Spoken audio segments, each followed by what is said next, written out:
This is Wes S. I never know if it's recording or not. Um, the other day on in the podcast or whatever after in the after show, the topic of nuclear war and who's be the cause and what you do about it and this, that, and everything else come up. And I went back and watched myself, and I was jumping around so much that I wasn't of any help to anybody, and I wasn't able to keep track of what was going on in the chat and everything. Um, and just in case any of y'all were misled by my ramblings, I want to clarify some things. While I fully believe that nuclear war is 100% survivable, well, not for everybody, but for the prepared and the lucky, it is not without great risks to both your well-being, your property, your family, your friends, your pets, your livestock, everything. Our long-term goal is to actually purchase an abandoned mining operation to enable us to build an underground chicken house.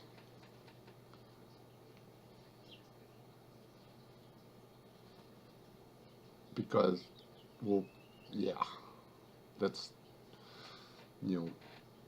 over a fourth or a third, probably close to a third of our food preps walk around and eat grass. So it's a pretty big deal. Now I went and looked up what the government has to say about this stuff. We can skip the part where it tells us what a nuclear blast is.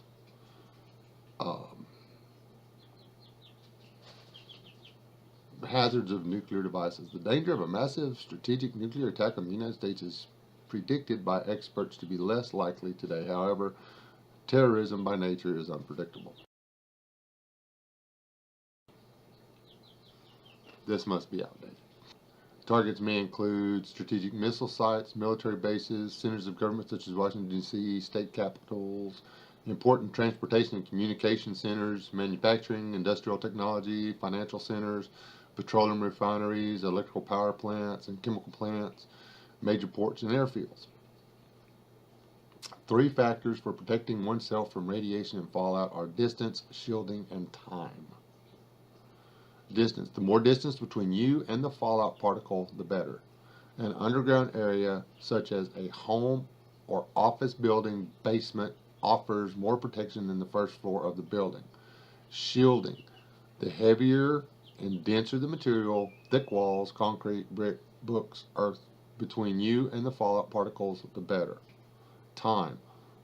Fallout radiation loses its intensity fairly rapidly. In time, you will be able to leave the fallout shelter. Radioactive fallout poses the greatest threat to people during the first 2 weeks, by which time it has declined to about 1% of its initial radiation level. That's not all of the particles, though. Some of the particles have a half-life of 24,000 years. Some of them have a half-life of 25 years. Some of them have a half-life of 90 years, depending on what it is. Some of it depends on how close the blast was to the surface of the Earth. Taking shelter during a nuclear blast is absolutely necessary. There are 2 kinds of shelters. Blast shelters are specifically constructed to offer some protection against blast pressure, initial radiation, heat, and fire. But even a blast shelter cannot withstand a direct hit from a nuclear explosion. Fallout shelters do not need to be specifically constructed for protecting against fallout. They can be any protective surface provided that the walls and roof are thick and dense enough to absorb the radiation given off by the fallout particles. Remember that any protection, however temporary, is better than none at all. And some shielding distance and the more shielding distance and time you can take advantage of, the better. And it goes into before a nuclear blast, build an emergency supply kit, make a family emergency plan, and find out about shelters, stuff like that. I'll put the link to this page. It's ready.gov nuclear blast. They've got, all the different things. You got bioterrorism, active shooter, chemical emergencies, cybersecurity, drought, earthquakes, explosions. Tells you what you need to do for all of them. Volcanoes, snowstorms, and you're going to find that a lot of these are pretty similar. Some of the things you do, emergency kit, family emergency plan, that kind of stuff. But let's jump over here. I have this on my favorites. I study this all the time to make sure that I'm not misleading people. Thermal radiation. Primary form of energy from a nuclear explosion is thermal radiation. Initially, most of this energy goes into heating the bomb materials and the air in the vicinity of the blast. Temperature reaches that of the sun. 2 pulses of thermal radiation emerge from the fireball. The first pulse, which lasts about 1/10 of a second, consists of radiation in the ultraviolet region. The second pulse, which may last for several seconds, carries about 99% of the total thermal radiation energy. It is this radiation that is the main cause of skin burns and eye injuries suffered by exposed individuals and causes combustible materials to break into flames. Thermal radiation damage depends very strongly on weather conditions, clouds, or smoke in the air. Clouds or smoke in the air can considerably reduce effective damage range versus clear air conditions. The explosion hurt. Then it's got the fireball. I'll link this too. I mean, it's 1 megaton weapon is about. Oh wait, the fireball from a 1 megaton weapon is about 440 feet across, and it increases to a maximum value of about 5,700 feet in 10 seconds. It is then rising at a rate of 250 to 300 feet per second. After a minute, the fireball has cooled to such an extent that it no longer emits visible radiation. It has then risen roughly 4.5 miles from the point of burst. That's a ground detonation. There's pictures. You got the mushroom cloud, which goes on. That's what carries all the bad stuff into the air. I got pictures again. I'm not going to sit here and read all this stuff to you.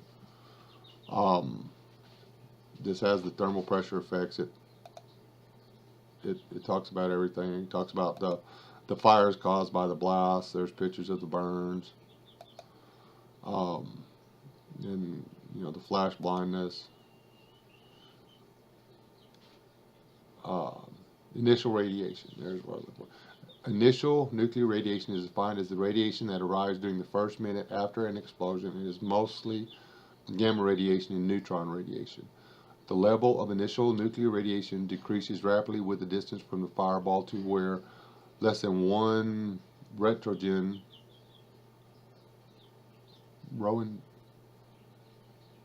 whatever, ROENTGEN may be received 5 miles from ground zero.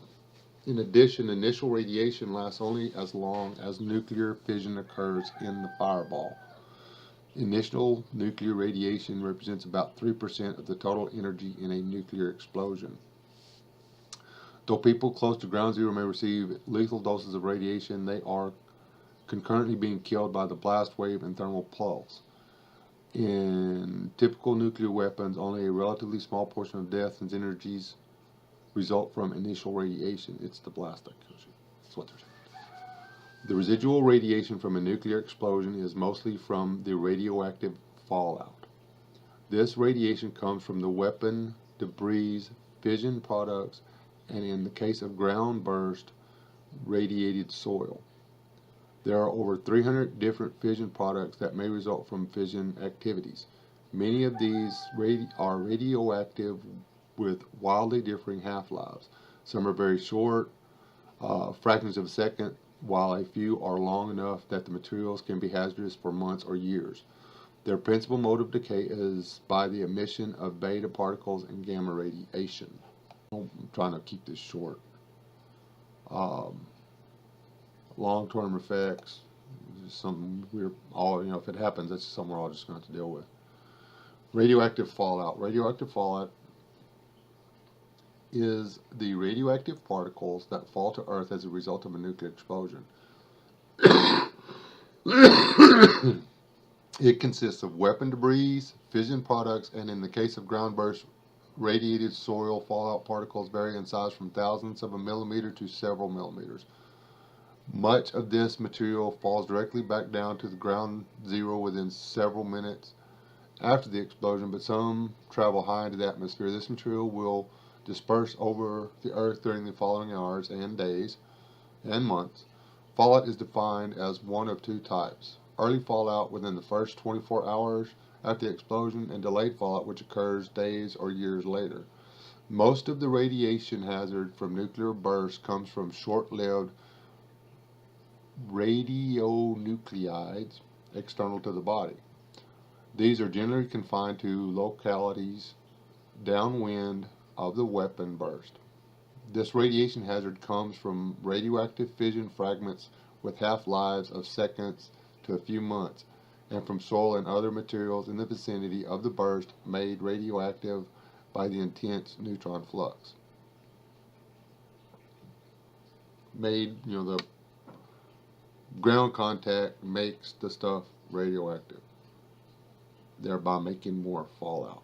That's what I keep trying to explain.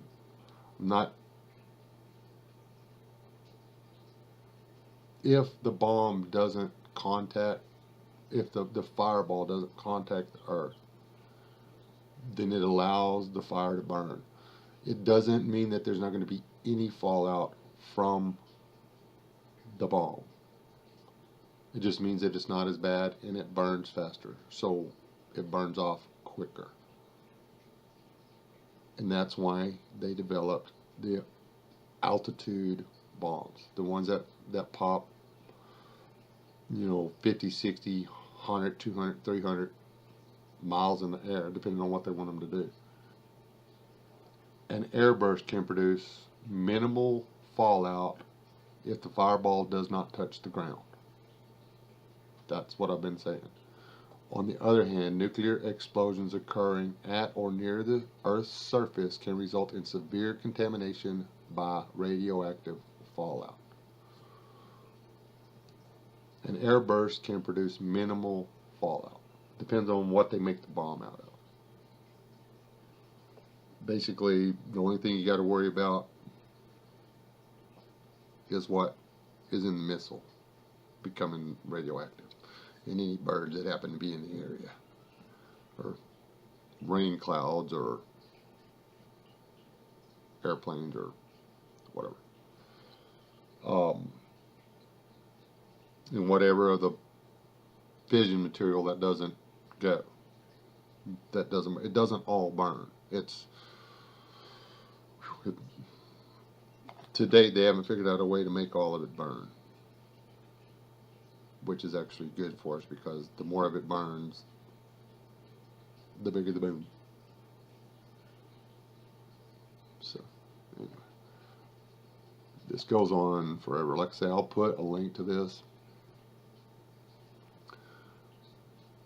You need to be in a place away from where there might be a ground or a ground zero.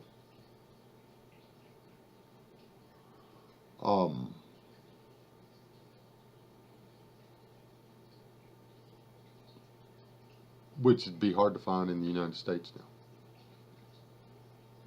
There's too many places that would work for helping us recover from a situation. I've got 2 Air Force bases within 100 miles or so. One of them's a little over 100. I've got a refinery.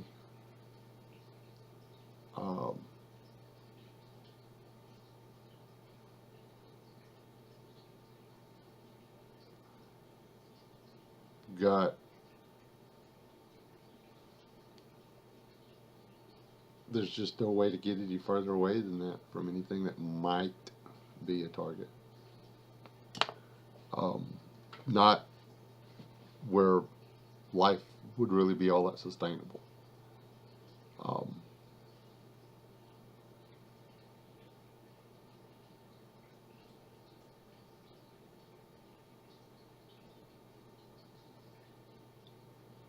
Here in Texas, everybody used to have a storm shelter.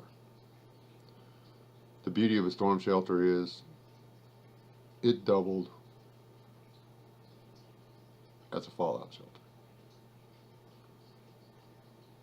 There's not very many people have them anymore. It's just a 10 by 12 hole in the ground. Most of them were. Some of them were 8 by 10. A couple of them were 8 by 8.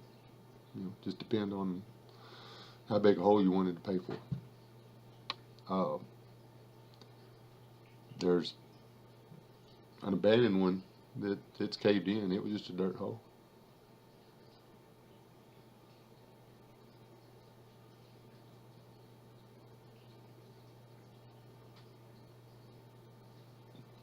I have family members that actually believe that they would be better off when they heard the missiles coming in to just step out on the porch and let it take you.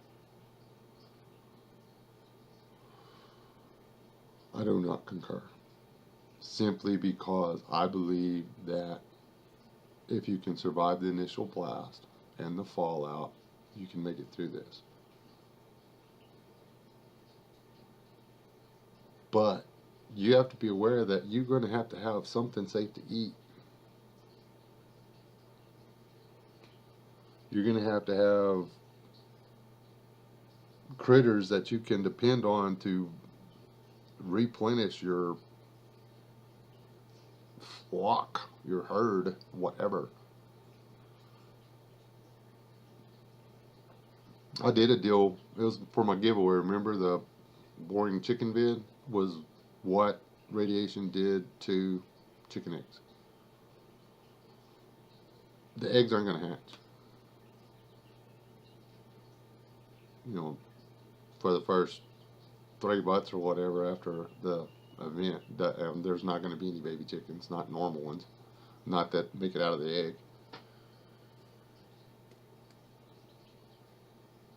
And if it's killing the chicken inside the egg, I don't know that I'd want to eat it. So I'm looking at 3 months before I can eat another egg off my chickens. If my chickens don't die from the radiation themselves. I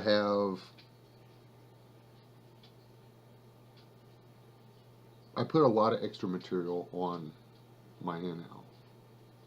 It's not radiation proof, but it's not just tin walls either.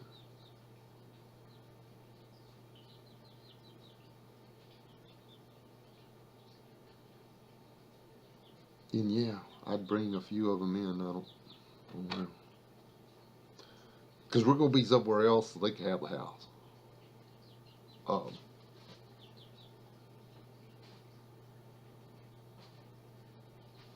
To survive something like that, what the one thing say, location, but you need to be somewhere where there's less of a chance of getting caught in one. You don't want to be at ground zero. And ground zero is really big. I'll link that too. I've got it. I saved it the other day. was in a live chat, and Finger Lakes Prepper put up a link to a deal, and you can pick the size of warhead and detonate it somewhere, and then you can see where the circles go. This is a VR to me. It's like, dude, you know, that thing went, that live stream went 10 full hat real fast. I mean, it went way up. And I really, don't like talking about that stuff unrehearsed, because you can let yourself go, you can misspeak yourself. Put a little effort. It's not that hard. I mean, as far as a fallout shelter goes, I mean, you can uh, go to Walmart and get bags of place sand. It just keeps stacking them. You know, you know, make you a fort in the backyard that's, you know, tall enough to set in on the ground, and got 2 or 3 layers of sandbags on top of it. It's better than nothing.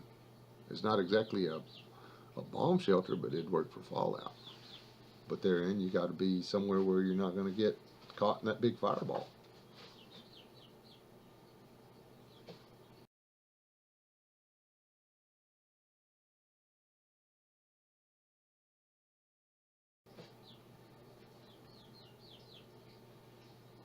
Yeah.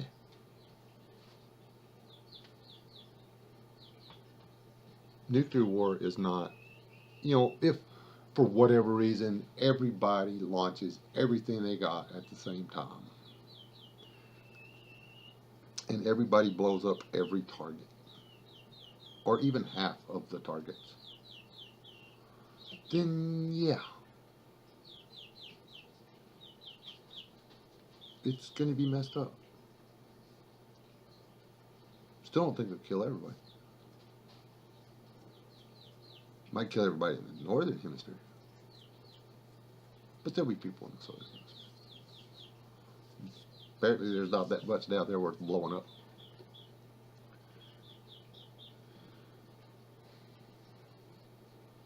Those third world countries will all become the first world countries, and we'll be begging them for help. But here I go getting off track again.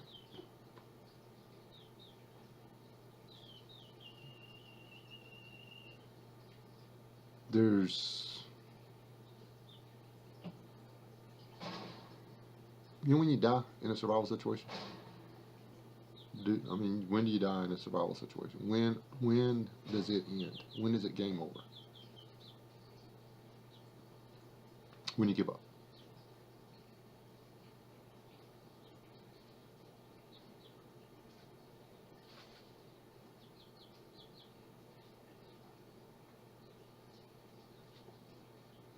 So it takes you 3 more days to draw your last breath. That's not the day you die. The day you died is when you give up. Because there wasn't no getting you out of it. Fight it all the way. That's it. Try to remember to say it on every video. Stay alive. Don't die. It's not a foreign concept to want to be alive. This is like seriously long. Be blessed. Stay alive. Don't die. Do the research. Read. I'll link the stuff down in the comments or in the description. Love y'all. Bye.